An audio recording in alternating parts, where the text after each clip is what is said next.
In this video, we are going to be talking about the ideal gas equation.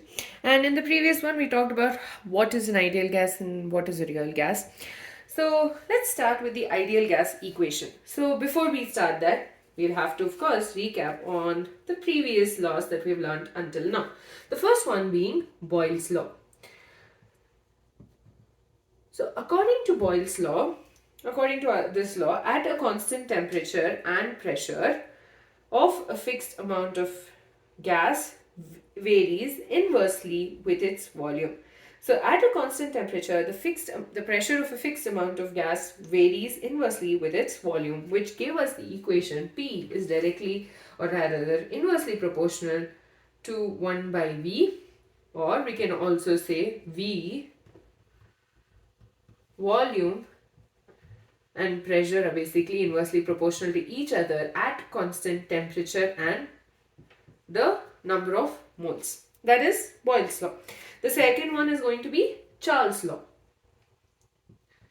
So according to this law, at a constant pressure, the volume of the given mass of gas increases or decreases by 1 by 273rd of its volume at 0 degree for each 1 degree rise or fall in temperature. So we had done in detail as to what this all meant and like how it is related to the Kelvin scale and all of that, but basically the volume is directly proportional to temperature, and this is going to be a constant pressure and number of moles.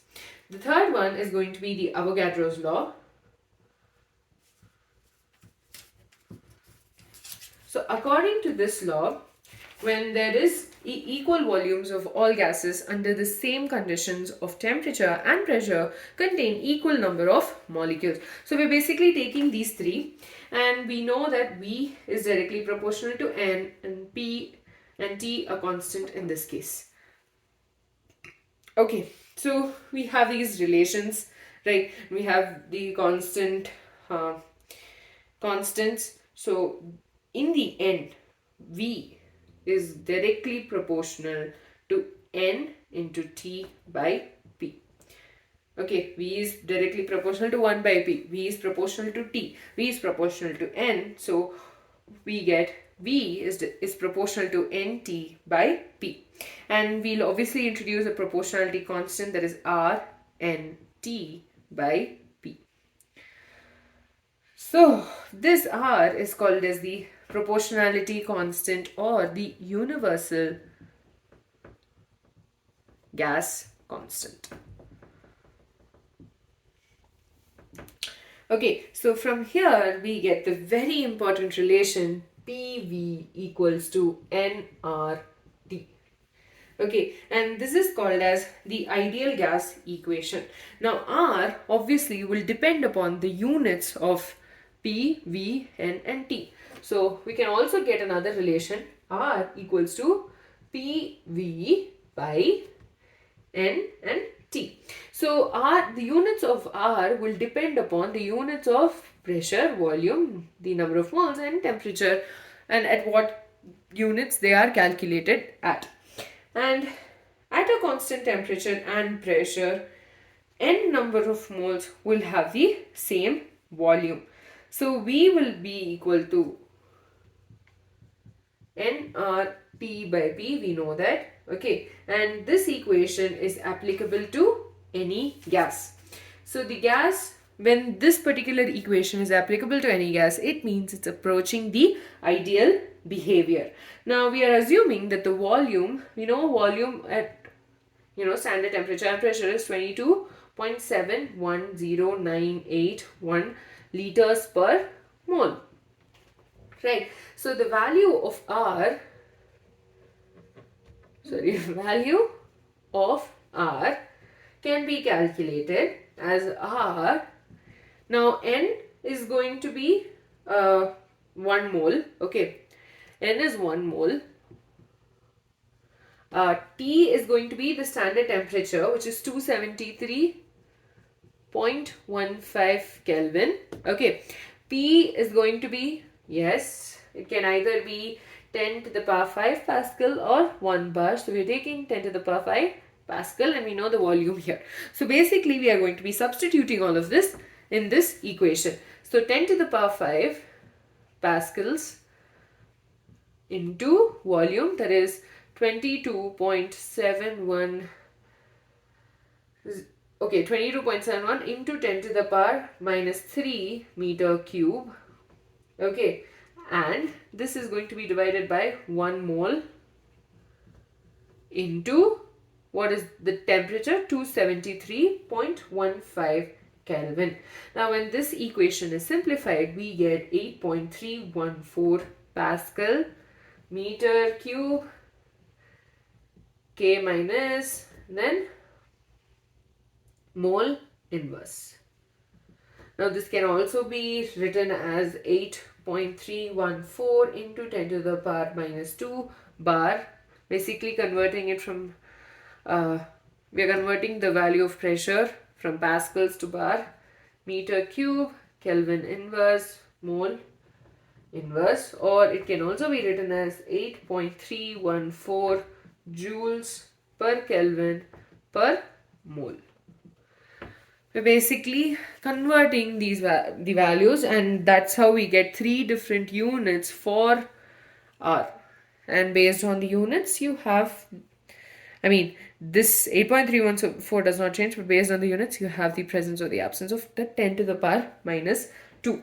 So now in this, so the ideal gas equation is helping us give the relation between various, various quantities, and so it also describes the state of the gas. So it's called as the equation of the state. Now here we are assuming something. Okay, what we're doing is we are taking, for example, a gas, a known quantity, a particular amount of gas, okay, is at pressure P1, temperature T1 and volume V1. Now this is shifting due to various conditions. It's changing the pressure of this known quantity of gas is changing from P1, V1, T1 to P2, T2 and V2. So from here we get that P1, V1 by T1 equals to NR, because PV equals to nRT, right? So we are just taking PV and T and taking this and putting it here, because we are having a fixed amount of gas under study. Okay, so P2 V2 by T2 equals to NR. R is a constant, and since the fixed amount of gas is taken into consideration, N is also going to be constant. So from this we can get that P1 V1 by T1 equals to P2 V2 by T2.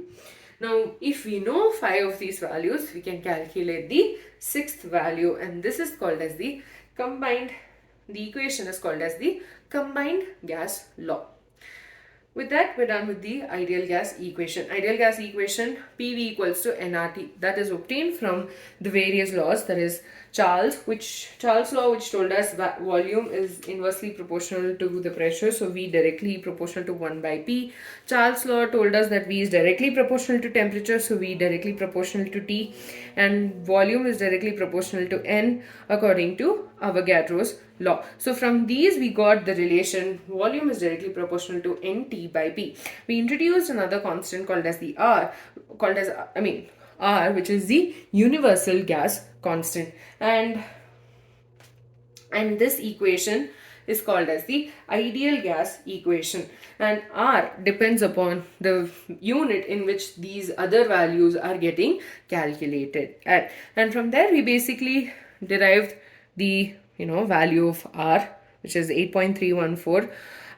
Based on the condition, or rather based on the units, you have the presence or absence of 10 to the power minus 2.